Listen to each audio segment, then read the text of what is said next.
This portion of the news is brought to you by Sun Oil Limited, fueling growth for people. Poaching has long been a problem in the Bahamas, and recent incidents seem to suggest it isn't slowing down. In fact, during a boating trip last week, Joseph Iona Jr. and his wife Nicola of Ocean Crest Alliance, a Bahamian-based nonprofit ocean conservation group, and two other United States couples say they encountered illegal Dominican Republic poachers while cruising the Quisal banks near Bimini. Take a look. Dominican poachers reportedly numbered in the hundreds recently, and they were not only working from two very large vessels, but were also reportedly camping on the west side of Quisal Island. Joseph Iona Jr. of Ocean Crest Alliance, who was also accompanied by his wife and two other American couples on their yacht, said in a statement Sunday that the large amount of poachers gave the group a very uneasy and unsafe feeling, which prompted them to depart the Bahamas ahead of their planned itinerary. Members in the group say as they were departing, 4 separate Dominican fishermen and 2 dinghies even approached their yacht to sell them some illegal lobster and fish, which they held up and displayed. Once the group returned from their trip, Iona said he immediately contacted the Department of Marine Resources and the Bahamas National Trust to raise awareness. B&T Executive Director Eric Kerrin is now saying that this incident is just a further reminder that this poaching problem is still very much with us and that the national dialogue must continue. The B&T executive also stressed to boaters, if you see something, say something. The Royal Bahamas Defense Force recently acquired 2 new vessels in government Sandy Bottom project that includes a total of 9 vessels that will help to protect our borders from instances like this. But Commodore Roderick Bowe says until the full complement of vessels are acquired, officers will have a hard time covering all areas. Iona noted that the experience has discouraged him and his friends from future cruises to these remote and beautiful areas of the Bahamas as they fear for their safety. If you spot poachers while out on the high seas, you are asked to contact the Royal Bahamas Defense Force as well as the National Trust through all of its social media platforms, including Facebook and Twitter. Well, apparently the theft of those 13 rock iguanas from San Salvador has exposed the fact that the Bahamas may have been identified as a new target by persons involved in wildlife smuggling.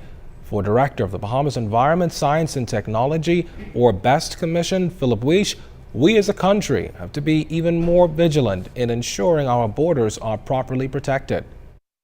The message is that the persons who are involved in the illegal trafficking of animals have looked around and determined that they can access and they can take animals out of the Bahamas.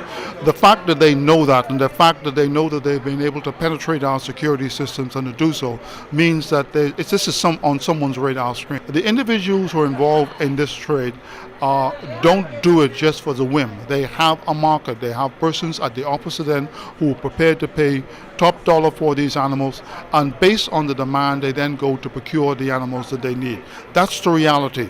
That demand will not go away. All we can do is try to raise our awareness to the point that we are sensitive. We sensitize all the agencies involved in enforcement in the Bahamas to be alert to the fact that you need to watch more carefully your borders. Meanwhile, the government anticipates igniting wildlife tourism awareness through the theft of those rock iguanas. Environment Minister Kendra Dorset says he hopes to raise awareness about protecting native species for the Bahamas because they can easily be linked to the country's #1 industry. San Salvador rock iguanas have been there for hundreds of years, long before Christopher Columbus landed in 1492. And with only a few hundred of the species left, Deputy Prime Minister and Member of Parliament for Cat Island, Rumkey and San Salvador Philip Davis further believes it is important that Bahamians protect these species. The Deputy Prime Minister noted that the act of animal trafficking and smuggling is a problem of global proportions. Atlantic Medical has launched a new campaign. It's called Virgin Pulse. Director of Operations Annastasia Francis says company officials are very excited about their new partnership with Virgin Pulse and expectations are high.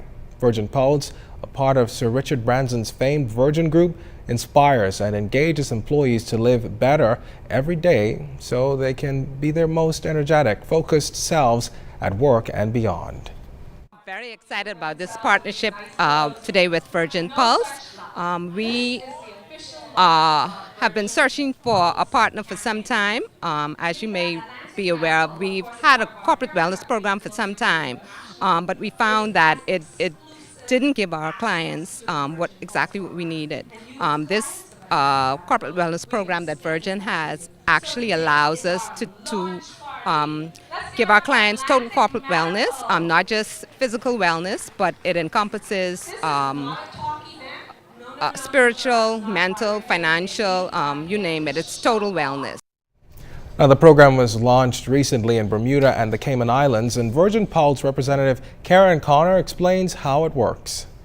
We'll be sending out an invitation to those people who are eligible to join, and once they do, they have their own personal account, they log in, and they get their own device, and they're able to track their steps. And essentially, the more you do in the program, you get points. And those points are equivalent to, you progress through different levels, and then you can earn some type of reward. So that's really the gist of how the program works. It's been great. We've had a lot of good feedback, a lot of success stories, a lot of people telling us, I've lost weight, I've decreased my blood pressure, I've wanted to increase my activity because of our device. We have our own pedometer. So a lot of people just have felt like it's impacted their lives in some way, shape, or form.